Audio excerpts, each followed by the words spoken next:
Kalau lele punya patil, saya juga udah punya patil di sini. Sekarang bukan soal masakan Chinese, whoops. Tapi sekarang saya mau masak lele ala bule. Lele ini akan berubah menjadi fish and chip. Tapi lele. Penasaran gimana? Setelah saya potong patil saya, mari kita masak. Nah ini dia lelenya benar-benar licin. Nah maka itu kalau licin kita pakai sarung tangan supaya nggak licin. Nah ini sebenarnya lele jumbo ini saya pilih supaya dagingnya banyak karena nanti kita mau fillet. Kita ambil dagingnya aja. Oke, yang pertama saya mau fillet dulu. Kita ambil dagingnya. Nah kalau banyak diketahui sebenarnya tuh lele itu dikembangbiakan di lahan yang sempit sebenarnya.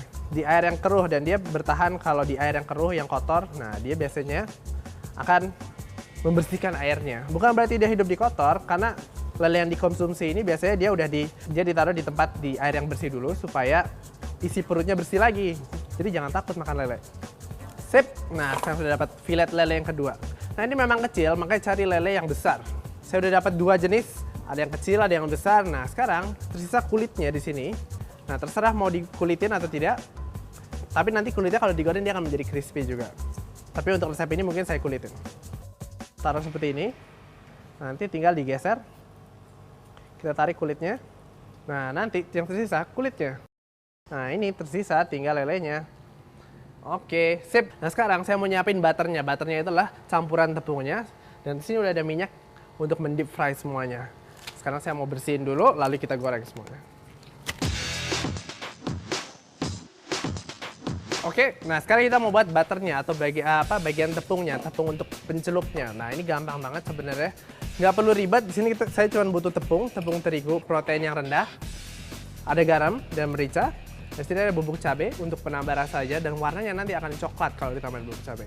Dan juga ada baking powder. Baking powder ini berguna untuk supaya tepungnya nanti crispy dan dia akan mengembang seperti layaknya di restoran. Untuk lebih ngembangnya lagi, airnya saya akan ganti dengan air soda. Nah, ini dia air sodanya. Udah saya tempatin.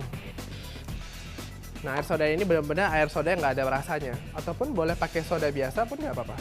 Mungkin soda yang ada rasanya, karena dia akan digoreng juga nanti rasanya nggak akan kerasa. Ini air sodanya saya siapin. Nah, sekarang gampang banget caranya. Saya mau ambil tepungnya. Oke. Saya tambahin baking soda. Nah, baking soda ini berguna untuk mengembangkan nantinya. Oke. Saya tambahin garam dan merica. Garam, merica. Cabai bubuk. Dan yang terakhir adalah nih air sodanya. Air sodanya jumlahnya sama dengan jumlah tepung. Nah, bisa dilihat sini berbusa ya. Sip. Nah, lalu sekarang kita aduk. Nah, adonannya nanti akan kental seperti ini. Hebatnya di sini kita nggak memerlukan telur, tapi nanti dia akan mengembang. Kenapa? Karena kita memakai baking soda atau enggak air soda tadi. Jadi kita skip telurnya. Nah, ini bagi yang tidak mengkonsumsi telur atau vegan, yang bisa menggunakan teknik yang ini. Ini adalah dasar untuk membuat tepungnya tadi supaya dia crispy. Oke, cukup, jangan terlalu banyak diaduk, karena nanti busanya dia akan kempes. Saya mau cek dulu minyaknya udah panas. Wow, sudah panas, sudah cukup panas. Tinggal kita celupin aja. Lalu kita goreng. Nah, kita goreng dengan api yang panas. Kenapa? Karena saya nggak mau ikannya terlalu matang. Kita cemplungkan. Masukkan lagi supaya tidak gosong. Oke. Nah, ini udah bisa kita lihat di sini, dia udah coklat. Kira-kira nggak nyampe 5 menit.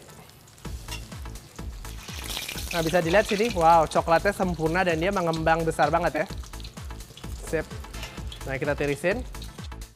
Nah, ini pengaruh baking soda dan air sodanya, ngaruh banget, bisa dilihat. Kalau tadi adonannya kecil banget, sekarang jadi jumbo.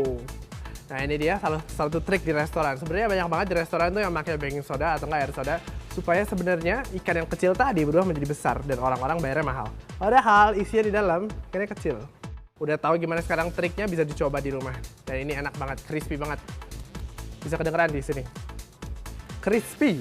Oke, sekarang saya tirisin dulu kira-kira 5 menit, jangan dimakan panas-panas. Ini fish chip, fish lele. Siapa yang tahu kalau ini lele? Sebenarnya kelihatan seperti ikan-ikan cod atau ikan tilapia. Nah, Kalau mungkin anaknya makan, wah enak banget nih mah, ini apa? Ikan lele sebenarnya. Jadi sebenarnya ini pecel lele yang naik kelas. Nah sekarang untuk platingnya adalah fish and chip itu harus banget pakai kentang goreng. Karena fish and chips, chips dalam bahasa Indonesia berarti kentang. Nah di sini saya udah pakai kentang goreng yang kriwel-kriwel. Nah boleh kalau misalkan Anda lagi diet, yang nggak suka yang goreng-goreng, boleh pakai kentang rebus. Tapi jangan pakai nasi, karena namanya bukan fish and chip, nanti jadi fish and rice. Kentangnya cukup. Ini cocok banget sih sebenarnya untuk hari Minggu, hari keluarga, tiba-tiba adanya cuma lele dan kentang. Nah ini dia. Wow, ini kalau di restoran mungkin harganya 100.000, tapi kalau di Urban Cook mungkin dari lele orang nggak tahu 20.000. Dan dimakan ya pakai saus mayones. Dan juga ada saus tartar. Mungkin yang kemarin nonton episode Cumi bisa lihat saus tartar gimana cara buatnya. Nah bisa dibuat langsung. Mayonesnya. Waduh, saya udah gak sabar nih pengen makan. Cuman ini buat temen sayangnya, jadi mesti saya simpan dulu. Ini dia nih, fish and chip lele.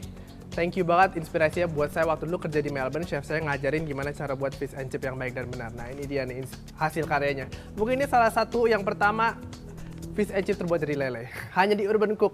Saksikan terus Urban Cook, semoga terinspirasi.